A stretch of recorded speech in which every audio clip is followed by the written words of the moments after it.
Welcome everyone to Authors Bantering. I'm Josh Bresslin. That's author Ian M. Rogers. This week we're going to be discussing how to begin a writing project. So, initial idea, how to start one, and I don't know how I tend to start mine. They tend to be very very different. So I'd be curious, Ian, how do you typically start your projects? How do I start? So I am a big planner. I'm a big outliner, Okay, and I will think about an idea for months, if not years, before actually starting. you do. The Okay, reason I do that is because I want to crystallize the ideas more. I want to understand the novel more when I sit down to actually write it. I tend to get very intimidated by the blank page.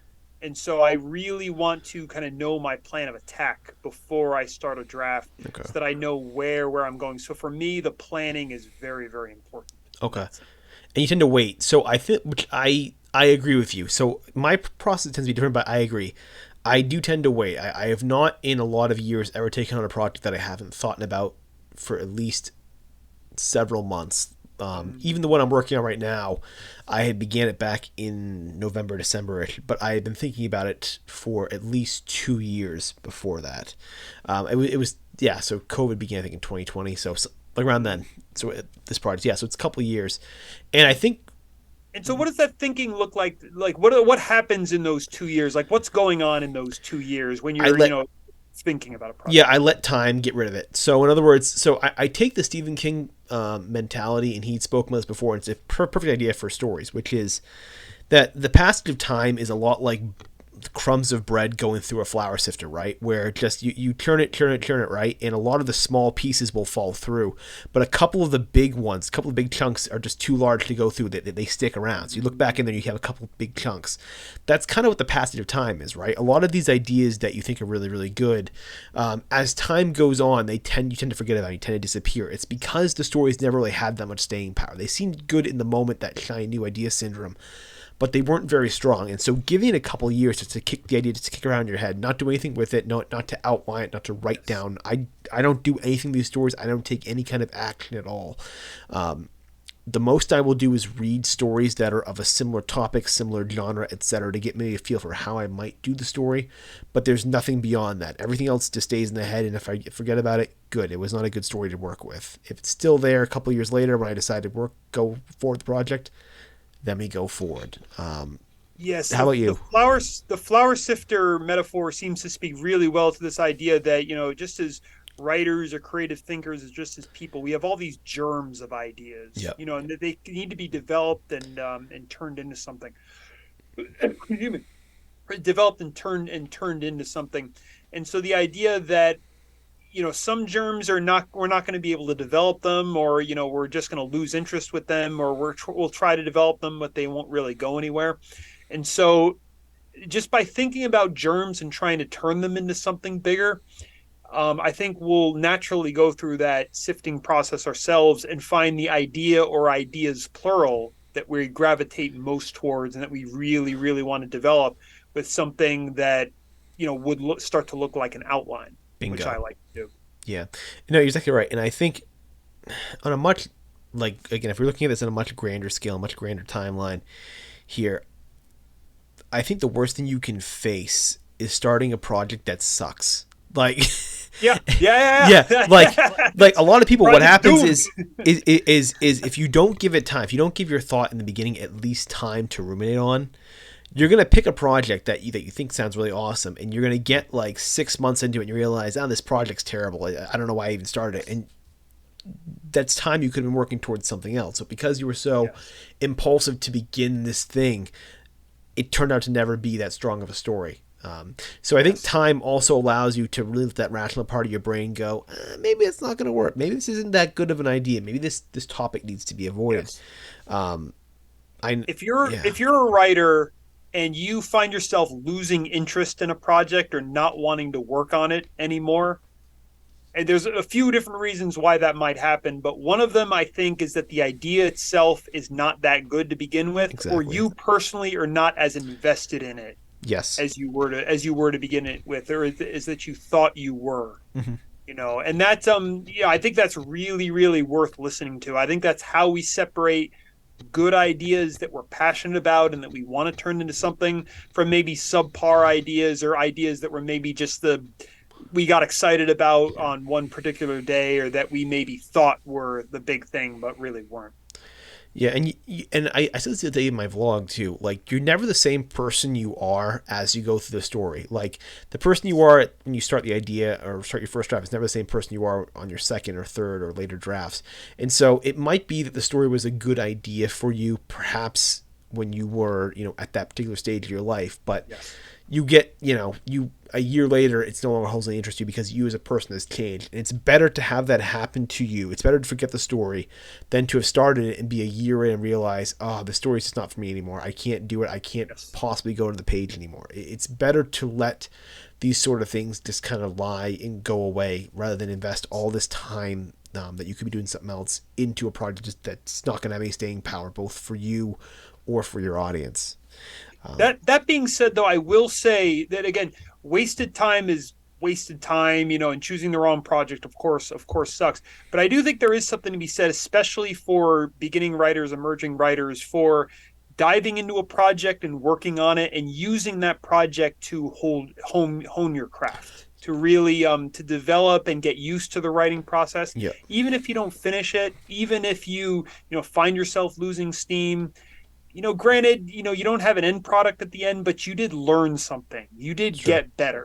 You did get a chance to figure out maybe more of what works for you, and then you certainly got practice in realizing a project didn't work and then abandoning it, which Yeah. is, I think, a really, really important skill. Yep. Absolutely. And it's no word is ever wasted. You're exactly right. No writing is ever wasted. You're learning something from it for sure. But it can, get 6 months in there definitely if you want to avoid, wasting time on projects that you don't want to do. But assuming we have that, right? So assuming that we have the project that we know we want to work on Yes. and ready to go, what's next for you then? Like, so you had the project, it's going to be good. You know it has at least some staying power for you. What's kind of your next step? So so for me, after that time, after I've identified the project with a staying power, for me, just outlining and Okay. brainstorming characters. And really, when I say brainstorm, I mean recording ideas down in a notebook and Yep. really, taking something from, the nebulous world of my mind where everything seems all perfect and golden to, some sort of rough, on the page, on the paper form where, maybe I'll identify weaknesses or things that need to be fleshed out, Mm-hmm. and I mean, case in point, the novel I'm working on right now, I started with a outline of what I thought was going to be the whole book. And I sat down and I wrote it out. This happens and this happens and Yep. this happens. And I realized, oh shit, there's a big gap in the middle where I'm not sure how to get the characters from point A to point B. And I did Yeah. not realize that until I started writing that outline. Everything seemed so perfect in my head, but then when it came right down to it, I was like, wait a minute, what's going to happen here? And so that got my mind working as well, and it got me thinking more, and it helped me reach a point where I was able to get, of course, not a perfect outline, but an outline that I felt comfortable with, Mm-hmm. an outline that was certainly more than just that nebulous world in my head, which was then the next step towards actually starting and putting pen to paper, once I had reached the point where I knew that I was serious about the project. Okay. I mean, do And you go through something similar? I mean, do you have any kind of outline or sort of gap between just thinking yes. about a project to starting? Yeah, I'm the ultimate outliner now. Yes, I used to be very much be a pantser, right? But now I'm an outliner. Yes, and that's exactly right. So I will start making the outline. And I will revise that outline till it is like crystal clear, like everything that's gonna happen. I have everything down to like the characters' emotional arcs, like not just the like just characters up here, down here, up like along with the story plots and all that stuff. I refine it very heavily. And then I go to the page, and yeah, for me, it's the page is never looking at the blank page has never been scary for me. I back when I was a pantser, I loved it because I loved the freedom. I could just write whatever I wanted. I was an outliner. I have a framework of what I got to do. For me, it's more about starting to get to the actual start that very first sentence, that first word. For me, it's about okay, what does this chapter need to do? What does it need to say? What do I have to do here? And then from there, I can sort of I can pull from, I guess, my memory bank different authors and different techniques they use to introduce their story, and from there it's a matter of just figuring out how I want to do the introduction. So it's a finesse thing, but it's never a sort of like fear or something like that. I don't know about you, but Well, fear, I think is, I use that word, the fear of the blank page. That might be a little bit of an exaggeration, but I do feel an intimidation when I'm starting a okay, big project because I know I've been down these roads before. I know how difficult it can be, and there's something about it that there's always in the back of your mind that feeling, okay, maybe if I didn't start the project at all, maybe if it just lived in that perfect nebulous yeah, back of my mind phase where, it seems so perfect, but I don't actually have to sit down and do the work or sit down and do the writing and yeah, realize that it sucks. We can live in this kind of la la land about it. And, I've heard a lot of writers say that the second book is more difficult than the first book because after you've been through the first book, how, difficult it is to right, actually do this. When you start, you're like, oh, okay, I can, just do this and write a book and so yeah, on. But then that intimidation factor can kind of kick in. So for me, the real just medicine towards countering that has been outlining, planning, okay. thinking about things beforehand, knowing where I'm going to go. And so that it gives me more of a goal or a directive when I sit down to write. And it sounds like you use a lot of the same process, just the idea of knowing what's going to come next to guide Absolutely. you. No, you're correct. Exactly right. It's know what's going to come next, and I think you've hit on that. You've hit on the fear though, right there, which is the fear is not so much that you don't know what you have to write or what you have to do. It's you're worried that the reality is not going to match the expectation in your mind, which is the absolute thing that every writer goes through.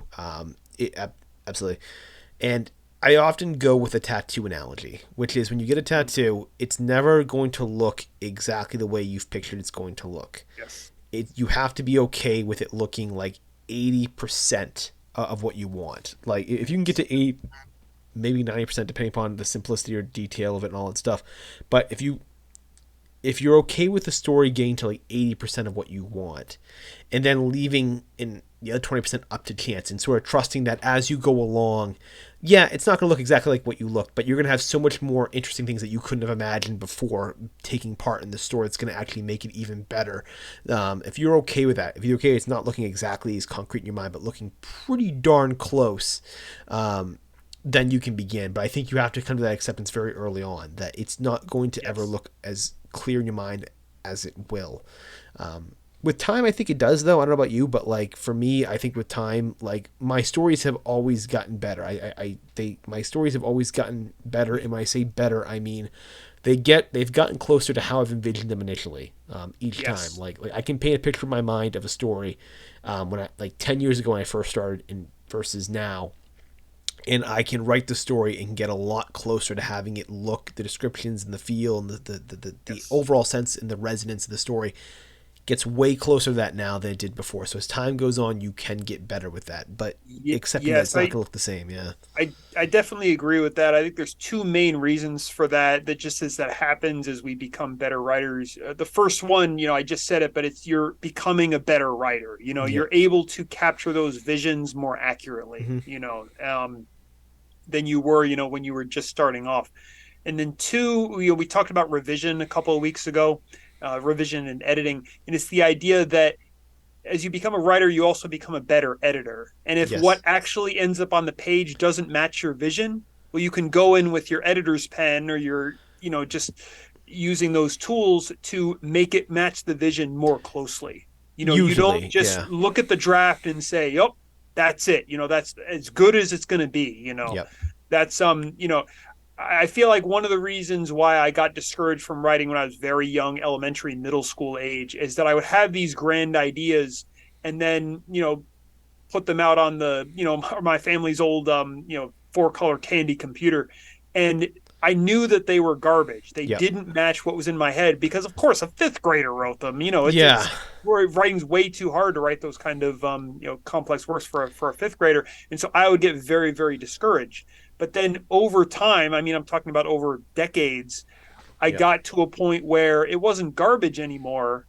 and then I found myself, I was able to fix it and maybe make it match that vision more. And maybe I also got better at creating a better vision, when I was young, where the vision would maybe either be, too outlandish or too difficult Mm-hmm. sometimes, something that I just didn't have the skills to write.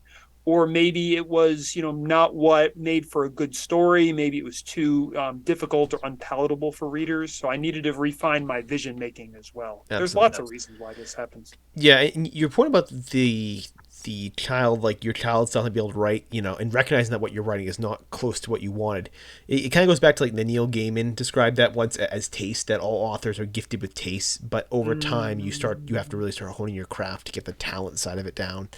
I think it's exactly the same thing, and that's, I think, the most detrimental thing to starting a story. If you're trying to begin a story and you have the idea, you have the concept, you want to do it, and you're worried about the page. I think that's what the fear really comes down to. Is I think it's that it's not going to look like the way you pictured it, and you recognize that, and you recognize even your first prose that's not going to look like that, and you have to be willing to just be okay with that Yes. initially, and trust that Yeah. as time goes on you can do full revisions. Often it's probably going to be complete overhauls, but if you Yes. can accept that amount of work going into it, I think you'll get much farther. I think the sort of ignorant one, the one that thinks they can go in basically first time and get the story really, really good, and they start typing and it turns out it's not at all what they imagined.